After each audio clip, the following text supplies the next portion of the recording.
નમસ્કાર વિદ્યાર્થી મિત્રો, રમતા રમતા ગણિત અંતર્ગત ગણિત એક મજાનો વિષય છે. કેવી રીતે મજાનો વિષય થશે? તો આપણે દરેક વસ્તુમાં, દરેક અભ્યાસની પ્રક્રિયામાં અલગ અલગ રીતે રમવાની પ્રક્રિયા જોડીશું.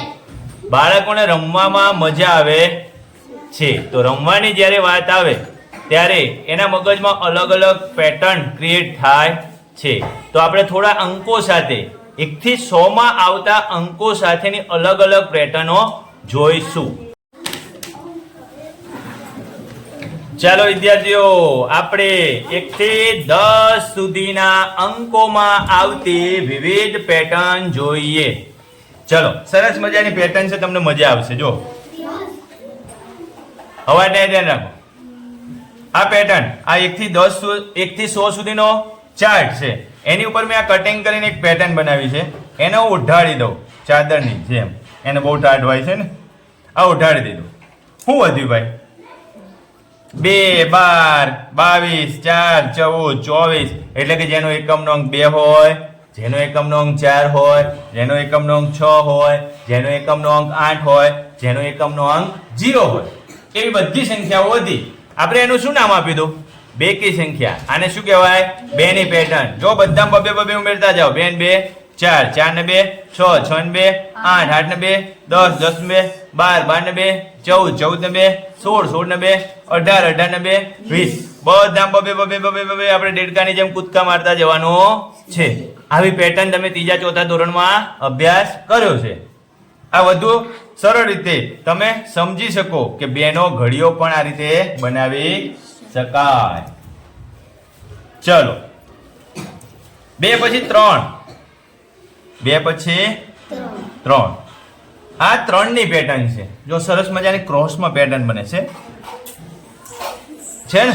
કેવી સરસ મજાની પેટર્ન બને છે. 3 ને 3 6, 6 ને 3 9, 9 ને 3 12, 12 ને 3 15. પ્રિયંકા 15 ને 3 18, 18 ને 3 21, 21 ને 3 24. જો 3 3 3 ઉમેરતા જાઓ.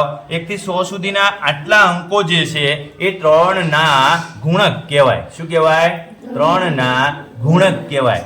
જે આ બધા અંકોમાંથી 3 સાથેનો ભાગાકાર કરવાનો હોય તો તમે નિશેષ ભાંગી શકો. આ પેટર્ન કેની છે? 3 ની.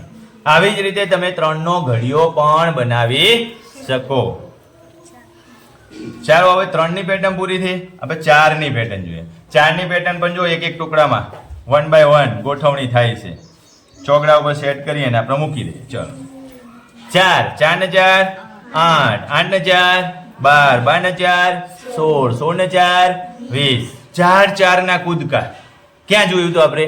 સમમેય સંખ્યા, સમમેય રેખાની જ્યારે વાત કરતા હતા ત્યારે તમને ગુણાકારમાં મેં આ વસ્તુ કીધું હતું. બરોબર? તો આપણે 4 4 ના કૂદકા મારીએ છીએ તો 4 નો ઘડિયો પણ બની જાય છે, 4 ની સરસ મજાની પેટર્ન પણ બની જાય છે અને એક અલગ પ્રકારની જાળી જેવી આકૃતિ બને છે. 5 ની પેટર્ન. 5 ની પેટર્નમાં એકમનો અંક 5 હોય અને એકમનો અંક 0 હોય. કહેવાનો મતલબ શું થાય કે જેનો એકમનો અંક 5 હોય, જેનો એકમનો અંક 0 હોય એને આપણે 5 વડે ભાંગી શકીએ, અથવા એ 5 ના ગુણક છે એટલા માટે એને નિશેષ ભાગી શકાય. 5 5 ઉમેરતા જાઓ. 5 ને 5 10 ને 5 15 ને 5 20 ને 5 25 ને 5 30 ને 5 35 ને 5 40. બરોબર? તો 5 5 ના કૂદકા મારતા જવાનું છે.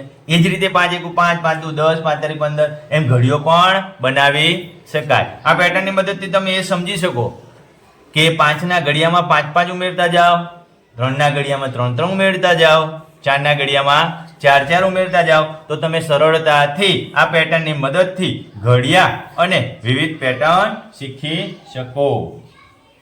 હવે 6 ની પેટર્ન જોઈએ.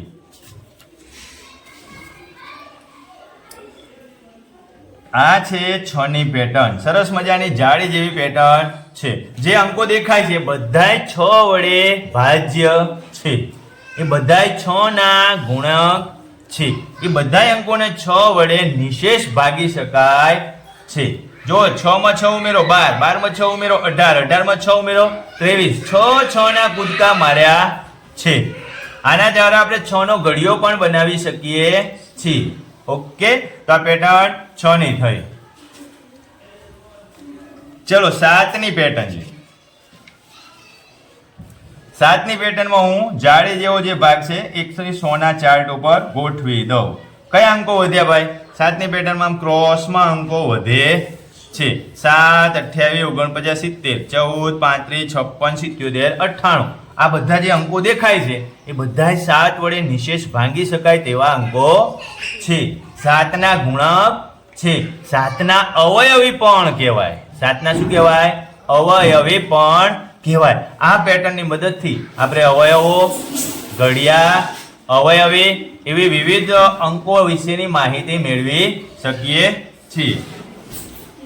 ચાલો એના પછી 8 ની પેટર્ન.